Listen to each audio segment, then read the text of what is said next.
Hello, everybody. Thank you for joining us for a final Used Car Week sneak peek. Today we got Jonathan Banks, the Executive Automotive Analysis at NADA Used Car Guide, and of course Paul Potratz, the CEO over at Potratz. I just want to remind everyone that you can ask your questions, and we'll get to answer them at the end of the show. But don't be afraid to be asking your questions during the show. And Paul and Jonathan. Thanks, Dan. I appreciate it.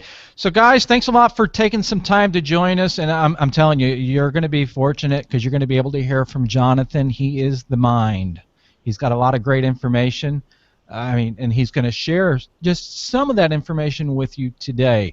So you definitely want to check out the website. It's usedcarweek.biz. Again, it's usedcarweek.biz.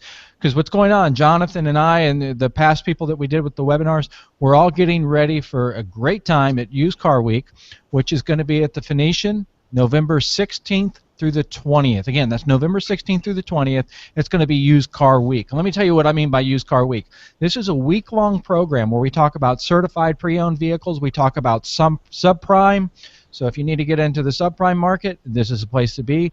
They talk about remarketing, and they talk about it goes on and on and on. So you definitely want to check out the website. Again, usedcarweek.biz. We're going to be there November 18th through the 20th. So, Jonathan, thanks for taking time to hang out with me today. I really appreciate it. Yep, thanks for having me.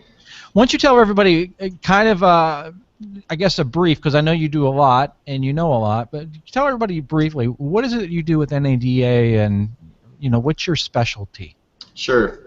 NADA Used Car Guide publishes used vehicle values. We also do a lot of forecasting and a lot of analytics behind what drives used vehicle prices. But our main product is used values. We are the benchmark for most of the banks, all the government agencies for taxation, which is my favorite part of our business, of course. Insurance, total loss claims, all the kind of business applications is really our that's where we're focused on. And I come from a background of doing a lot of price forecasts in the used market. I've been doing this for about 15 years. I built a really great team over here with a lot of other very experienced members, and we're actually really into data, and we're really into the automotive market, and all of our focus is on trying to predict where prices are going and why. Well, that's pretty cool. I love the part where you guys do the predictive analysis and you're looking at that. Because, I don't know, it's kind of like looking in your magic ball and, making that prediction on it. So if there was one prediction that you could make right now, just a general prediction, do you have that in mind right now, something that you can think of that you'd like to share with us? I have a really easy one. Boy. Prices will go down. Okay, prices will go down. We've enjoyed probably the best run in the used market that we've ever experienced, but unfortunately it came because of the recession. And with recovery on the new vehicle market, it means that pool of used vehicles grows. As the new vehicles grow, the pool of used vehicles grow. And as supply increases and the new market hits 17 million, demand eventually will kind of balance out as well, and prices will go down. But that being said, we're at historic highs right now. So when I say they'll go down, they're just going down from a peak, and probably will stay pretty high from a historical perspective. But are they going to go down enough? Because I know we have a number of clients here over the years, and now too, that it's been a little more difficult to sell used cars. It's not as bad this year, but all of our dealers are doing really well on used cars this year. This year's great. Yeah, but I think last year, the year before last, when the supply wasn't there, they were struggling being able to sell used cars because there was so many rebates and incentives available on a new car that when you started to do payments. So is it going to be enough of a downward spiral to even increase the used car market more? Well, it's a good point. What's happened this year is new vehicle prices keep going up. As they go up, it enables used prices to stay pretty strong. So this year we've seen the used car market relatively flat, but new cars have gone up. So that gap that you're talking about that we saw a little bit last year isn't really as prominent as it was before. So as we move forward, I would expect more of a flattening out on the new vehicle price side, and probably some very moderate declines on the used side, to keep that gap between new and used fairly normal. But that compression this year, we didn't see that compression. When I say compression, that's the price difference between new and used. Nothing like we had before. What you're referring to was crazy. Dealers were scrambling for used cars, especially late model ones, and they're paying really high prices. And a lot of times we even saw after they certified the vehicles, the prices would even be higher than new. Doesn't make any sense, right? So that has gone away in 15, and I expect us to see, I don't think we're going to run into that again at least in the short term. Right. But that was an interesting time. Yeah, boy, it was stressful because, I mean, they weren't selling used cars where they're driving the most profit. Yeah. The way we wanted to sell used cars, so we were having to get really creative. And I mean, some of the things that we did to get creative to try to justify that price or that payment that was equal or more to in a new car, is we were rolling out campaigns like 0% financing on used cars. But it was for a short period. I mean, we couldn't do it for the entire term, so we could do 0% financing for the first year, first 6 months, depending on the pain tolerance of our clients, and we were just buying points down. It's an interesting point, because I think if you think about how we looked at the used car business in the past, and maybe like 10 years ago, the risk associated with selling used cars would have never enabled you to do like a 0% program. That was impossible. The quality of the vehicles, I don't think, was there 10 years ago. So there's a lot of risk. I think that the fact that the quality of the vehicles keeps improving enables dealers, finance companies, to be a little more creative on how they're selling the used car. So I wouldn't be surprised if we start seeing used leasing come back. I like the idea of putting 0% on used. Hey, if you're doing 3 years and you're doing it on a 3-year-old car, a 6-year-old car now, from a quality standpoint, really isn't that old. They look pretty sharp. And I think the manufacturers have done a great job putting in good technology and quality to make the obsolescence window a lot longer than what it was before. Right, exactly. Yeah, and I think that's important, that the dealers do get really creative on used cars. I mean, that's what's definitely going to drive more profits for them. Yep. But it seems like a lot of dealers are so focused on new cars, and they want to get into the new car business, but they haven't done it. I mean, even with like CPO. It's crazy. They have to. Yeah, I joke around that Warren Buffett didn't buy the Van Tuyl Group for new cars. Warren Buffett's no dummy, right? Right. It's pretty obvious that our new car market is going to flatten out somewhere between around 17 million, let's just say. Let's just say that's the natural demand. I'm pretty sure Warren Buffett had that in mind when he bought that auto group. But guess where the growth is going to come? Used cars. And guess where the margin is? Like you said, used cars. So to me, dealers, if dealers aren't engaged, I mean, think about the used car market is about, like rule of thumb, is about 3 times bigger than new. Yet dealers are selling, new franchise dealers are at a 1-to-1 ratio. Why is that? Doesn't make any sense. So to me, huge opportunity, and now as the supply starts coming back and maybe prices moderate to more, let's just call them reasonable historical levels, there's a huge opportunity. But you have to be smart. Yeah, exactly. And I think a lot of the dealers, with new cars, I mean, they're getting so much pressure from the manufacturer all the time that it's, at the end of the day, they've already put so much effort into the new cars that they're like, oh, I gotta get serious about used cars. Yep. And what I see a lot of dealers, when we talk about that, for example, we've got a number of dealers we're pushing really hard into the used car, market.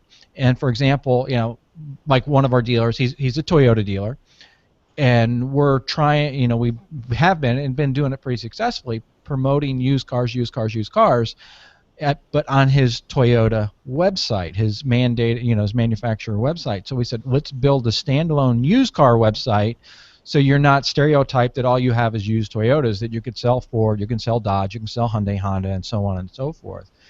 And by doing that, I mean, we've done that before. The traffic just picks up. But here lies the problem, is we're pushing the dealers to do more used cars. They see the prices being so high, and their used car manager or their auction guy is scared to buy too many used cars because the price is being so high, and they're like, I don't want to spend the money. And then we have a handful of managers or general managers and dealer principals saying, just buy it, we'll sell it. But the used car managers are scared to do it. Yeah. So I don't know if that was really a question or not. It really wasn't. Well, it kind of makes me think there's so many tools out there and data that you can look at. Not obviously. I think we're great at forecasting, and I mean, especially compared to how we used to be. That services like us could really help a used car manager out. And obviously, they're using a lot of tools, and I know that a lot of them are using my data, but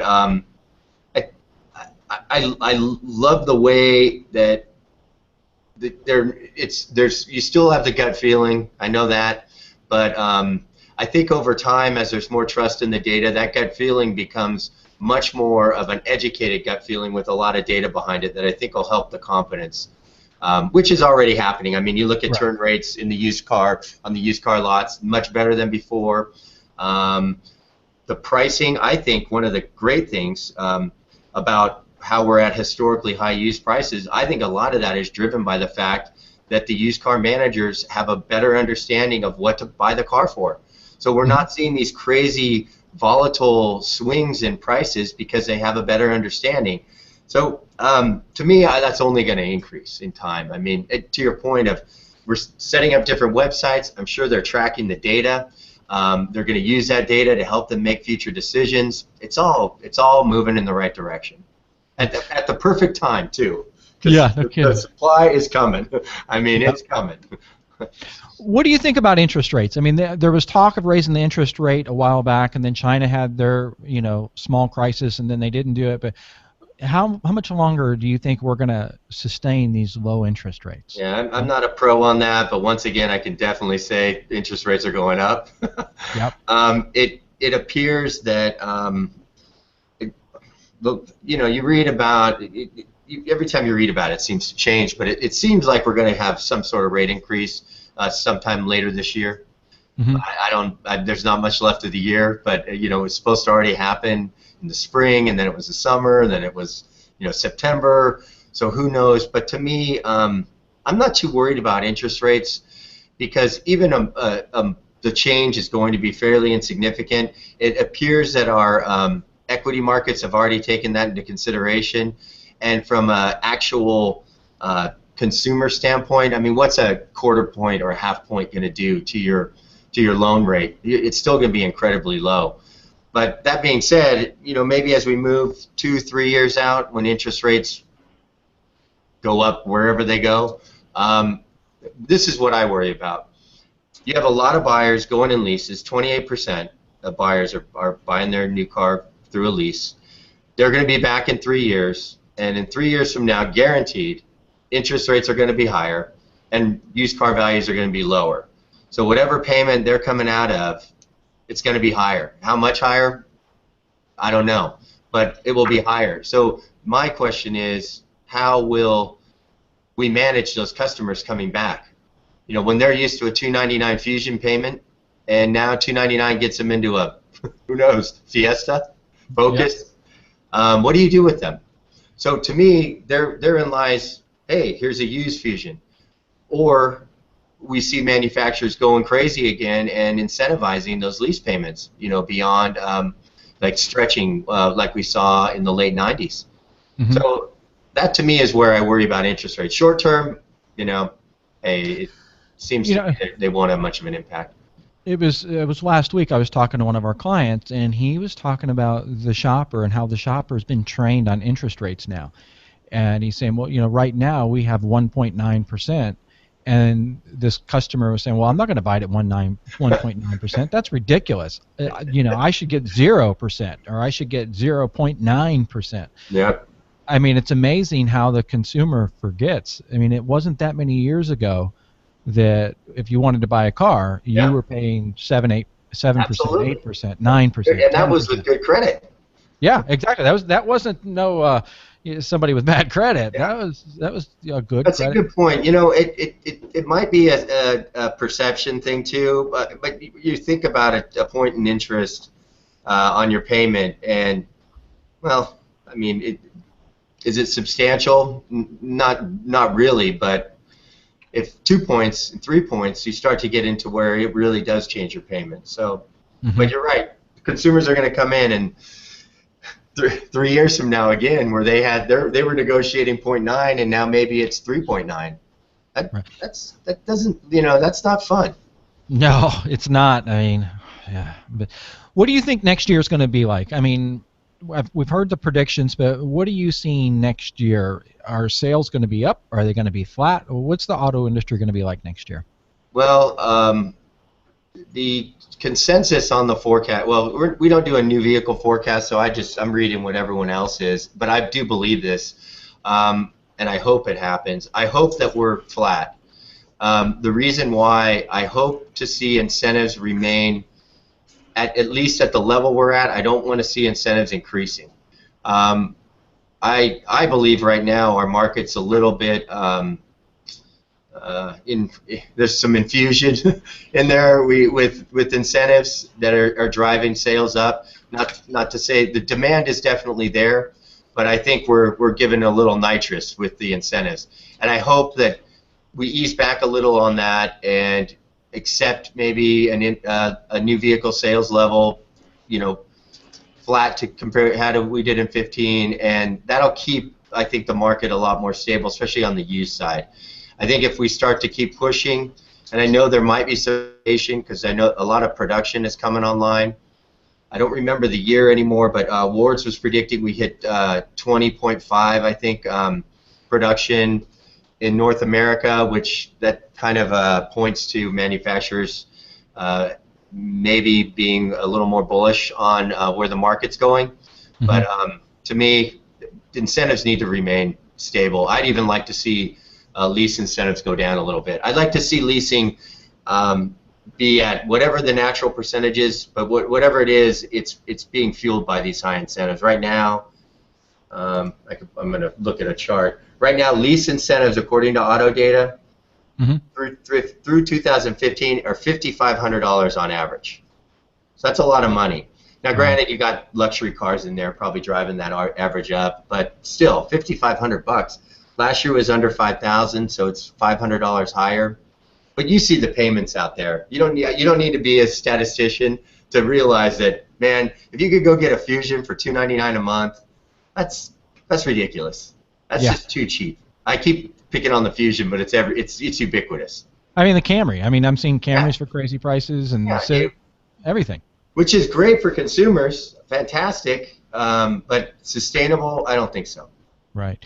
So we've got Used Car Week coming up to hang out with, and we refer to Bill Zadites as BZ, right? Yeah. Okay. And Mary Lou, she's MM, so everybody's initials, okay? So we'll call you JB. Sure. All right, cool. What are you going to talk about? I bring up leasing. We're going to talk about leasing. Okay. We're going to look at leasing from a historical perspective because we want to figure out if leasing today is different than how leasing was in the late 90s. Because the reaction in the used market 3 years later for used prices was really bad in early 2001. And back then, remember, that's when we were hitting those 17 million new vehicle sales as well. So we want to look at, from a historical perspective, are things different now than they were in the late 90s? And kind of look at, all kinds of different data to compare now and then and come up with some forecasts on what we think will occur based on the aspects of how we're doing leasing today, and give some ideas on how, if there are some potential risks that are coming down the road, how we can mitigate those risks as an industry. So here's a question. That's really what we're going after. So, and don't spill it all, but are there potential risks coming down the road? Absolutely. Yes or no? Okay. And they have that silly saying that every risk is an opportunity, but I truly do believe that. Back to the point of the margins on used cars are still going to be great. The quality of vehicles is getting better, so that pool of used cars coming back, the quality is going to be better than we've ever seen. The designs are going to be pretty fresh, so there is an opportunity, but there's a lot of cars coming back, and there's a lot of lease returns coming back. So we need to be prepared, and we need to look at risk, look at how we sell vehicles, slightly different. That the days of, finance companies have had it good. Now this year's been a little bit rougher, but any returns they have usually they're in positive equity. That's not going to continue. So there's definitely risk, and there's definitely opportunities. Which one? To me, it all depends on what they do on the new market to which one outbalances the other. If we start seeing a bigger push on the new vehicle side, keeping prices at these low levels, guess what? The used market's gonna feel that pain. So, and then the manufacturers, you might enter that vicious circle again as, let's increase incentives on leasing to keep that payment competitive. Okay, now our used values have gone down. Okay, now it's costing us more, but we have to keep that payment. Keep getting more and more expensive. Right. Don't want to get into that vicious circle again. Yeah, and hopefully we've been through it. We don't want to do it again. I mean, no. Right now we aren't even close, but we got to think about that. Right. So guys, usedcarweek.biz. Again, it's usedcarweek.biz. I want you to check out the website. We're going to be at the Phoenician, and I'm telling you, Arizona is the place to be in November 16th through the 20th. I want you to go there. I want you to sign up. And if you're watching us right now, you should be tweeting, because what we're going to do is we're going to pick somebody, depending on how much they tweet, and we're going to give you a pair of tickets. So, and BC and MA don't know that yet, but we can put that out, or MM. So any of them. So tweet your little heart out, and we'll get you a pair of tickets to show up. We're not paying for your airfare, your hotel, but we'll get you into the conference. So when do you speak? What day do you speak, Jonathan? I'm in a couple panels on Wednesday. Okay. That's the 18th, and then we have our keynote on the 19th. So, okay. And then my counterpart Larry Dixon will be speaking Monday or Tuesday for the CPO forum, I think. And Joe Durkos has a keynote on Tuesday or Wednesday as well. We have a lot of people there. As you know, if you're in this business and you don't go to Used Car Week, then you really miss out. Not only is the network good, the material's great. Yeah, sorry about that. John, because you've been to it a number of times. I've been going to it for as long as I can remember. Yeah, but I mean, how many times have you run into somebody that they don't know about Bill Zadite's event, about the Used Car Week? I mean, how many times have you met somebody that doesn't know about it? Surprisingly, at some other conferences, they don't attend. Now, they might feel like they're not completely connected to it, but I'm surprised we don't have more. To me, well, I like to think that the OEMs really think about the holistic nature of their brand, and when I say that, it means that the interconnectedness between the new market and the used market, and how important that is. And for me, when you start thinking about product planning and really, especially when you're a luxury manufacturer, you sell 30 to 40% of your vehicles by lease, and you're a product planner and you don't understand the used market. To me, that's like, why? This is an important aspect of your business, and managing your used vehicles is just as important as managing the new. So to me, the scope of Used Car Week is much more than just, oh, I have to deal with risk, or oh, I I manage remarketing. It's much more than that, and everyone forgets how huge this market is. Right. So to me, hey, the awareness is growing. The attendance is always great. I always have a good time. You always have some great conversations everywhere you're at.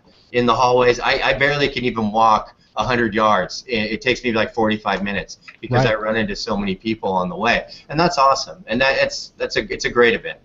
Yeah, and I mean, $100 to say that. Yeah, and I mean the attendance is always great. I mean, yeah, it's growing, growing, growing, growing, Yeah. and I mean the attendance is well over 1,000 people every time. Yep. But it's amazing how many times I talk to dealers that are doing the other conferences and they haven't even heard of this conference, and I'm like, wow, really? You need to be at this conference. And I mean, I speak at all of them. I mean, all over, you know, in the United States and Canada. I mean, even I was in just recently in Denmark, and I'm speaking all over the world. But this conference, I mean, I truly enjoy this conference. The people, the level of people, individuals like yourself, that I mean, we can have such great conversations about where's the industry going, what's happening, how do we prepare, how do we plan, how do we do this. And those are the type of conversations I love versus some of the other conversations. I mean, and I love talking to anybody and everybody, but some of the other conferences I go to, it's a conversation about, woo, here's my buzzword, and here's my buzzword, you know, that, oh, here's this new widget. And, you know, a lot of times the dealers hear about all these little new widgets, and because companies are trying to sell their wares, and they're like, oh, that's a really cool widget. Let me get that widget. I'm going to start using that. And it's like, why are you using that? And they're like, I don't know. It sounded good. But Used Car Week, it's like, this is where we've been. This is where we're going. This is how we're going to do it. This is how we're going to accomplish it. We should really call it the buzzword free zone. And I don't know. Maybe that's just myself. You know, I just really enjoy the conversations and the people that I meet there. But all right, so we're going to run out of time here. Is there one more tip that you think everybody needs to know other than November 16th through the 20th, usedcarweek.biz, and they need to be there, but is there something else that you think would be that people are going to say, oh, I've got to show up, I've got to see Jonathan speak, I got to learn more about this? I know I'm putting you on the spot. Wow. Well, I have to say that we know a lot. We spend a lot of time analyzing the used car market, and I still believe that people are not optimizing the value that they can get from forecasting. Mm-hmm. I mean, I'm just going to toot our own horn just for a second. So the forecast we did in January for this year, which, you know, hey, this year I could say it's predictable because we did a really good job predicting it, but usually we're off by our forecast by like less than 1% most of the time. Right. Which to me, and now that's on aggregates. If you get in the model level, you know, we definitely are off on certain models. But generally speaking, we're really close, and I believe that a lot of other data providers are really close. So just winging. But not as close as you, Jonathan. Of course not. We're the best. Okay, good. But just winging it is not the way to do it anymore. Like no. Get the guidance. We're all here to help. You know, we've been doing it a long time, and we like solving problems. We really do, and we actually do quite a bit of work and solve a lot of great problems and figure things out without having to go into things, you know, go into the dark cave alone. So that's right. That's I think my tip. Excellent. So, and well, I know that you've got another tip too, and you don't want to share it. I understand. But save it for the conference. Guys, if you haven't seen Jonathan Banks speak, I can't even talk today, but if you haven't seen Jonathan speak, you definitely need to go to Used Car Week. He's got some great information, some great knowledge, and you'll pretty much have an opportunity to just sit him down and go through stuff and talk about stuff. Sorry, Jonathan. But he's there. And he's accessible. It's not like he's going to be on stage speaking, and then as soon as he gets off stage, he's got to run down the hall and go to another room, or you've got to run down the hall and go to another room and try to be able to take all these speakers in. That's not the kind of conference we're talking about. We're talking about a conference that you have opportunity, hands-on, to sit down, have lunch with these individuals, have dinner with them, talk to them, sit down at a round table, and start just asking those questions. It's going to help you grow your business. And I mean, and Jonathan's just one of many of talented people. I mean, he's got, you know, his whole team of individuals are going to be there. Conference you want to be at, it's definite. And Dan, do you have something you want to share with us? I just want to remind everyone that the early bird pricing ends on October 15th. After that, prices do go up a little bit, so you want to get your tickets now. And yeah, usedcarweek.biz. You can go there to register, see all the guests, see who's speaking. You can plan out your week. So yeah, I There think you go. that's it. Dan, thank you, sir. Jonathan, thanks for your time. I appreciate it. I can't wait to see you. It's been a while since I've seen you. I think it was last conference. Yep. So, Yeah, looking forward to seeing you too. See you soon. thank you, Thanks, buddy. Paul. Appreciate it. Guys, have a great week. And if we can help, let us know. All right, Bye-bye. take care. Bye. Thanks. Bye. Thanks.